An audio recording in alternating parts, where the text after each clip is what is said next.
Well, hello everyone. This is Ted Schmidt with Action Coach Northwest here in the greater Spokane area. And this is another one in our podcast series to highlight businesses in our community and spread the wealth of knowledge that our business owners have throughout the greater Spokane area.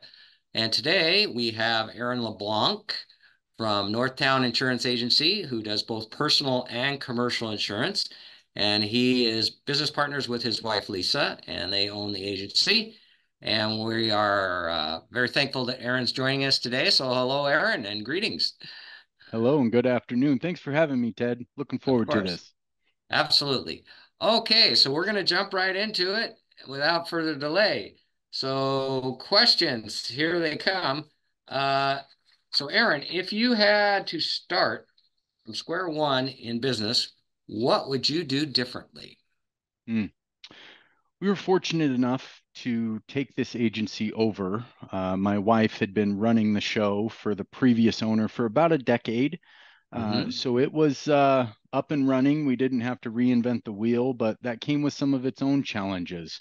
Like, how can we now implement our heart and our vision into something that's already been rolling for, well, since 1989, actually, was when the previous owner opened this agency. So if we could go back and do it again, I think really focusing on what our values, our business model, and our strengths are going to be, locking those in from day one, um, definitely would have let us market better to like-minded clients. And just we had to figure some of that stuff out on the fly while becoming new business owners, and it definitely was not the easiest. Hmm. So understanding maybe your messaging a little bit better that you wanted to put out there in your marketing and everything, is that kind of what you're saying? Yeah, and definitely our business model. Which clients do we want to partner with? Specifically, saying no. It took us a while to realize that as new business owners, we had the freedom to actually say no sometimes. Mm. And that would actually free us up and give us more time, effort, to service the clients that we enjoy partnering with more. So that's a tough one and a scary one for any new business owner to be told you should be saying no to some business. Um, and some folks don't believe in that, but it's worked out very well for us. All right, excellent. Thank you. Okay, next question. What have your biggest learnings been as an employer since you began in business? As an employer, would definitely be clarity, accountability, and kindness. Making sure that those three are top notch. If you don't have those in order equally, we don't want to err on the side of always being merciful and it's okay, but we also don't always want to be pursuing nothing but justice. So they all have to kind of commingle and exist in the same place at the same time, Hmm. which can be difficult to learn how to juggle those. Um, Without them, it's hard on the team, it's hard on the clients, and it's hard on you as an employer. Yeah, yeah. So if you could give one tip to business owners out there on accountability, what would it be? It kind of goes with the clarity that it's really difficult to hold someone accountable if you weren't clear about the expectation on the front end. So, from job descriptions to daily tasks to follow ups, no one wants to feel micromanaged. But if they know that here's what I have to do and here is how that's going to be tracked and monitored, then it's not a surprise like someone's looking over their shoulder. Excellent, excellent. Great tip. Thank you. What are some common misconceptions about running a business and how do you address them? Yes, running a business with your spouse will be easy. Okay, yeah. No, Oh boy, okay. Yeah. it's been amazing. We get to pull with all of our effort and energy in the same direction. Our life's momentum has been sped up exponentially because of that. But also, we had to figure out our own lanes, right? Stay in your lane, do what you do best. And that way, neither of us is stepping on the other person's toes or making the other person feel like they're not pulling their weight. So really Mm, delegating those tasks and having those lined out. But in general, if you're not working with your spouse, I think a misconception is definitely that running a business means all the flexibility, autonomy, and financial fulfillment, right? It can mm, mean all of those things, but that's after you structure it, you show consistency, you've established it. Um, Starting off, it's grind time, right? It's mm, grit, it's getting in there, rolling up your sleeves, doing whatever it takes, working long hours, sacrificing. And then once you've established that, then you can expect some more flexibility and autonomy and more fulfillment out of your business. But I think going into it, the misconception is I'm a business owner, I get to work whenever I want, and I just yeah. don't see that creating success. Funny how that works, isn't it? Okay. All right. What do you attribute your growth to? Back to those three, the clarity. Once we were able to establish who we are, where we're going, what needs to be accomplished, and how will we do that, that really helped put everything in its own silo and be able to touch on that and KPI review that every week. And it's just amazing. And that led to the accountability part. So once we're all Mm, clear on our individual parts, what are we all doing? Then we get to see how that affects the whole. And again, weekly check ins with the team as a whole and being there as the business owner and saying, yep, I either did or did not accomplish what I said I was going to. And then the kindness, best part about running our business is our team. We care deeply about who they are, not just how they perform, but how they're doing, how their personal lives are doing, how their personal growth is doing. Yes, we want to see them succeed and make more money and do better for the business, but more importantly, it's how's life going? So I mm, think that we can attribute our growth to accepting our own weaknesses, changing our business model to play to each one's strength, and then filling the gaps with the right people, making sure that everyone's in the right seat on the bus, and that everybody likes the seat on the bus. So figuring out what are all of the tasks that have to be done every week, who's good at this one and who likes doing this one versus who's not good at it and who doesn't like doing it. Trying to get those off your plate and more focus on what you like doing, what you're good at doing. There's always going to be tasks that nobody likes doing, but who's really good at doing that task, even if they don't like doing it, that's who should be doing that one. mm. Good. Okay. How do you balance your personal life with the demands of running a business? Good luck. Yeah. So my wife and I are fortunate enough to have a piece of land on the Ponderay River. We drive up there often. It's pretty much every Friday. While we're driving there, we unpack the week. We talk about the team, we talk about the meetings, we talk about the wins and the losses of the week. We really unpack it so that once we're there, we can set it down. And by setting it down, I'm talking turn off the phone, right? I'm talking no email, no contact. Um, it's almost like a physical Mm, manifestation of a Sabbath, if you will. Just I'm unavailable. I'm not going to do what I do. When I show up at work, I show up wholeheartedly. I am there, I am on the grind, and I work hard and I work a lot. But when I'm not working, I'm not going to work. I'm not going to let it occupy space in my head. And that's has come over time, right? It's been over 4 years since we bought the agency. It's been trial and error. It's been entire weekends that were just shot because we couldn't get out of the business. We just continued to spin hamster wheel style all weekend long about this issue that happened on mm, Friday. We're not going to be able to do anything about it till Monday, but we chose to ruin our weekend because of that. So making some great leaps and bounds in those areas. And that's really it. You have to find the way to separate. And if that takes physically turning off the phone, um, that's what it takes. mm.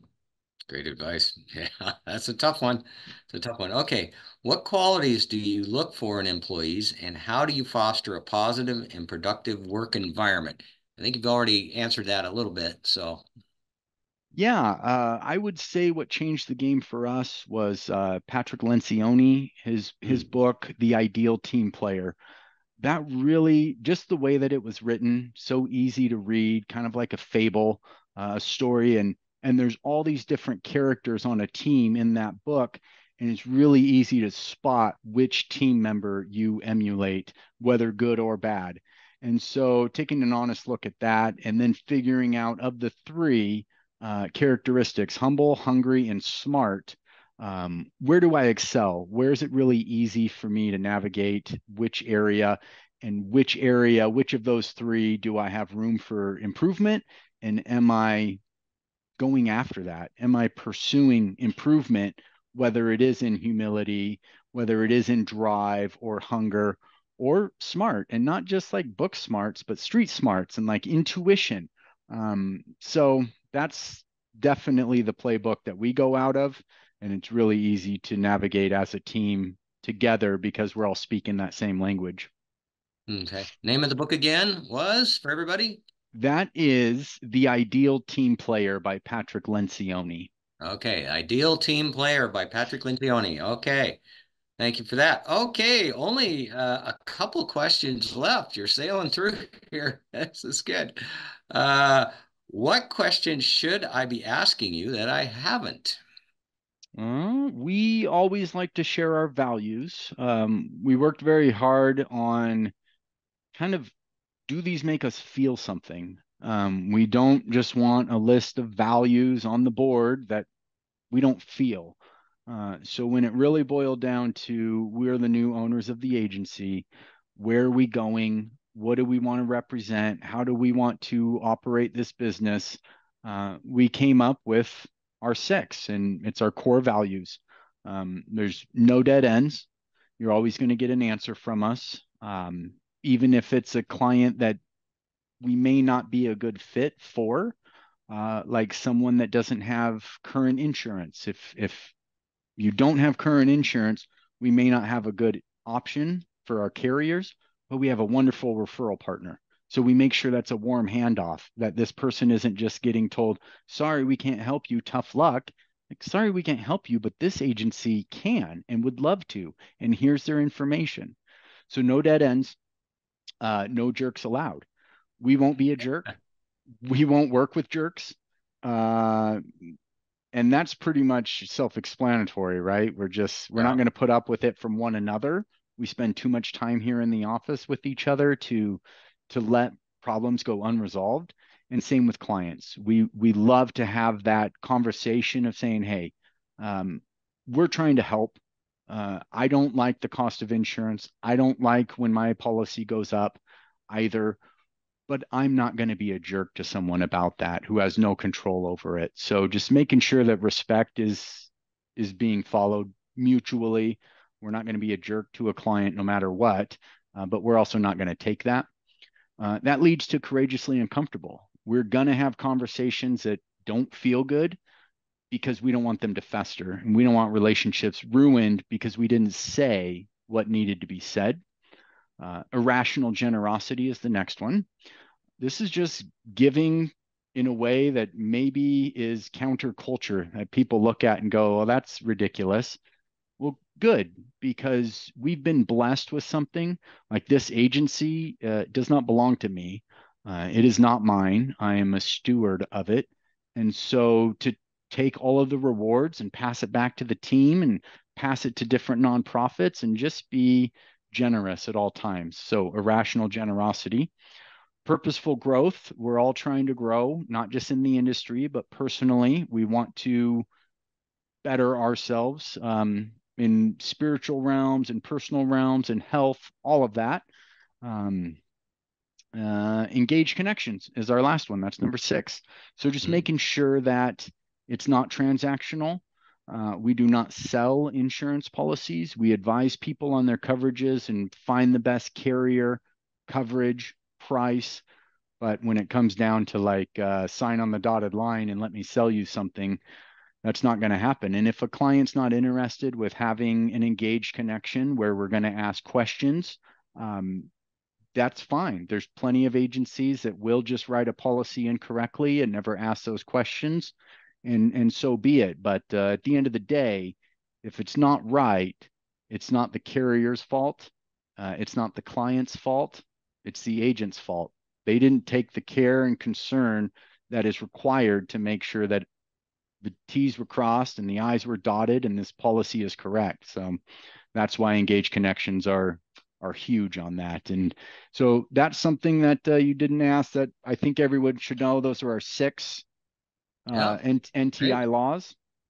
And then I've already talked about Ideal Team Player, the two other books that changed our business and the focus on it and the trajectory are The Pumpkin Plan. And I'm drawing a blank on the author. I think it's Michael Makowowitz, horrible butcher of his name, but it's something of that nature. And then Profit First. And I have no idea who wrote that one, but that was a big part of changing where we were going as an agency. Okay, excellent. And you are a broker, so you have multiple lines that you can offer.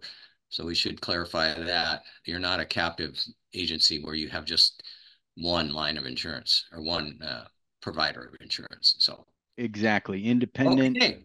12 different Yeah, independent. carriers. And when one carrier isn't doing so hot and takes a huge rate increase, we don't have to say sorry about that client. We get to look at our other options and give you the best pricing for the right coverage, which with whichever carrier is best that year.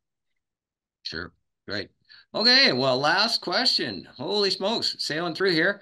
Where do you see yourself in 5 years? And any words of advice for other business owners who are looking to grow their business? 5 years.